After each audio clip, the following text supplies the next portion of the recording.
আর এই সেই আমাদের রাম মূর্তি। আর এখন আমরা আছি গেটের সামনে, এখন আমরা মন্দিরে প্রবেশ করবো। আর এখানকার সবচেয়ে রাত্রের দৃশ্যটা একদম সেরা ভাই।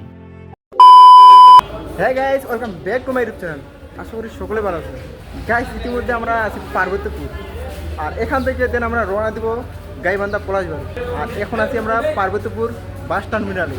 এখন বাসে উঠবো, দেন এখান থেকে ডাইরেক্ট রওনা দিব। চলে গাইস, বাসে উঠবো, সিট আছে মনে হচ্ছে। আর এখন আমরা আছি বাসের মধ্যে। আর একটা রুট নিয়েছি, খাওয়া দাওয়া এখনো হয় নাই, ওই সকালে বেরিয়েছি, এখন ডাইরেক্ট যাবো আমরা ওখানে। আর আমাদের এই যে পোলাপান এখানে বসে, আর আমি এখানে। আমরা এখন বাস টার্মিনাল থেকে ডাইরেক্ট রওনা দিচ্ছি। আমরা চলে এসেছি ফুলবাড়ি ঢাকা রোড।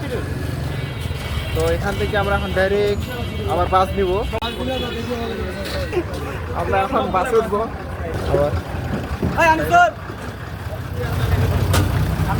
তো এখান থেকে ডাইরেক্ট এখন যাবো আমরা গাইবান্ধায়, এই যে বাসের মধ্যে। আমরা প্রায় অনেকক্ষণ পর চলে আসলাম সেই পলাশবাড়ি মন্দিরে।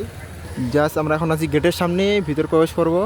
এই সেই আমাদের মন্দির, এটা গাইবান্ধার জন্য বিখ্যাত, পলাশবাড়ির জন্য। জাস্ট দেখতে থাকেন গাইস, এই যে। আর আস্তে আস্তে বিকালে গেছে, সকাল দিক বেরিয়েছিলাম, আরও কাজ ছিল, কাজ শেষ করলাম, তো এখন ভিতরে ঢুকবো। ফাইনালি গাইস আমরা সেই মন্দিরে চলে আসছি, দেখতে পাচ্ছেন এই পাশে গেট, ভিতরে ঢুকবো আমরা। আমরা এখন ঢুকে পড়লাম সেই মন্দিরে, এই পাশে চলে আসলাম সাইডে আমরা। ও ভাই, মন শান্তি। এই যে গাইস জাস্ট দেখতে পাচ্ছেন, আমরা এই পাশের সাইডটা চলে আসি, কারণ ওই পাশে যাবো, ওই পাশে গেলে আরও দেখতে পাবেন। চলেন গাইস, এই যে ভিতরে যাচ্ছি আমরা। ও ভাই, সেরা ভাই।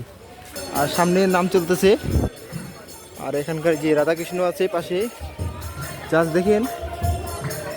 আর আমরা বিকাল টাইমে যদি চলে আসি, সন্ধ্যার পর এই চারপাশের ডেকোরেশনটা আরও সেরা হয়ে যাবে ভাই। সেটার জন্য অপেক্ষা আছি আমরা সন্ধ্যার টাইমে। চারপাশটা সন্ধ্যা হয়ে যাচ্ছে। এই যে ওখানে একটা সুন্দর মুহূর্ত আছে ওই দিক, আর উপরে এই যে দেখতে পাচ্ছেন ভাই, এই দিক থেকে জাস্ট ভিউটা দেখেন সেরা। আরও তৈরি করতেছে, কাজ ক্লিয়ার হয় নাই, আর ওখানে নাম চলতেছে। আমরা চলে আসলাম এই পাশে, এই সে রাম মূর্তি, হনুমান ঠাকুর এখানে।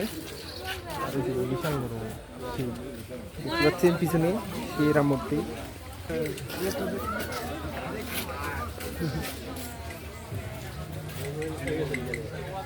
রাম মূর্তির পাশে আর একটা মন্দির তৈরি হচ্ছে। এখনকার রাত্রে ভিউটা দেখেন, এই যে রাত্রের ডেকোরেশন সেরা ভাই। আর উপরে লাইট ছিল, ওইগুলো বন্ধ করে দিয়েছি। আর এদিকে দেখতে পাচ্ছেন সুন্দর ডেকোরেশন, এদিকে দেখেন গাছের ভিউটা সেরা করছে এখানকার। এখন আছি উপরে, মানে উপরে উঠছি এই দোতলার উপরে। আর এখান থেকে জাস্ট মন্দিরের ভিউটা বলতে গেলে ভাই সেরা। এখান থেকে এই রাতের যে একটা ভিউ, মন্দিরের চারপাশটা পুরো ডেকোরেশন জোস, সেটা দেখাবো আপনাদেরকে। আর একটু অন্ধকার হোক। এই যে আমরা উপরে উঠছি, আর এখান থেকে জাস্ট দেখতে পাচ্ছেন মন্দিরের ভিউটা। এখান থেকে মন্দিরের ভিউটা দেখতে পাচ্ছেন কি সুন্দর দেখাচ্ছে। এখানকার যে সৌন্দর্য জিনিসটা মানে তুলে ধরছে, সেটা হচ্ছে এই গাছটা, যে পরিমাণ লাইটিং সেট করছে, একদম সেরা দেখাচ্ছে ভাই এই গাছের ভিউ। আর নিচে আছে রাধাকৃষ্ণ দোলা খাচ্ছে, এই পাশে দেখতে পাচ্ছেন। আর ওই পাশেও আছে যে উপরে মনে হয় দোকান, ওটা উপরে দোকান করেছে। আর এই যে মন্দিরগুলো দেখতে পাচ্ছেন এই পাশ থেকে। এই পাশের কাজ এখনো ক্লিয়ার হয় নাই, যখন ক্লিয়ার হবে আপনারা দেখতে পাবেন। আমরা এখানে উঠলাম, এখানে 10 টাকা টিকিট এই উপরে ওঠার জন্য। এখান থেকে জাস্ট ভিউটা দেখার জন্য উপরে ওঠার পর। তো দেন এখান থেকে আমরা এখন নিচে যাবো, আর বেশি থাকবো না, বাসায় যেতে হবে। প্রায় অনেকটা রাস্তা গাইস, বাসায় যেতে হবে তাড়াতাড়ি, যাইতে প্রায় 3-4 ঘন্টা লেগে যাবে। তো আর বেশি থাকবো না, অনেক কিছু দেখলাম, ঘুরলাম, সময় দিলাম। এখান থেকে নিচে চলে এ পাশে দিয়ে বেরোতে হবে। আর এদিকে ওই যে মন্দির, দোকান আছে সাথে, এগুলো মূর্তির কাজ চলতেছে, বাড়ি তৈরি করেছে। ওটা জানি না বাড়িটা কিসের জন্য তৈরি করেছে। এদিকে তো ফ্ল্যাট, আর এদিকে যে দেখতে পাচ্ছেন গেটের পাশেই এটা, এই পাশ থেকে দেখেন সেরা। তো এখান থেকে আমরা এখন ডাইরেক্ট বেরিয়ে পড়বো, রাত অনেকটা গেছে, বাসায় যেতে হবে।